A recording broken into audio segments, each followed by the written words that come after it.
আমি সহ্য করতে পারতেছি না, আমাকে আপনারা হেল্প করেন দ্রুত। আমার দেরি হলে অনেক সমস্যা হয়ে যাবে, আমার দ্রুত হেল্প করেন, আমার দ্রুত হেল্প করেন প্লিজ ভাইয়েরা।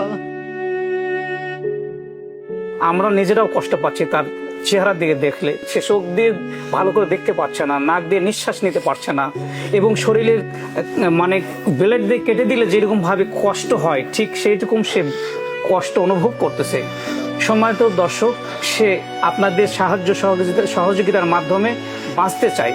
তার একটা আশা, সে এই জীবনটা নিয়ে সে সুস্থ শরীরে বেঁচে থাকতে চায়। বেঁচে থাকার জন্য আপনাদের কাছে সাহায্যের আবেদন করছে। আপনারা এই অসহায় মানুষদের পাশে দাঁড়ান, আল্লাহ তাআলা আপনাদের পাশে দাঁড়াবেন।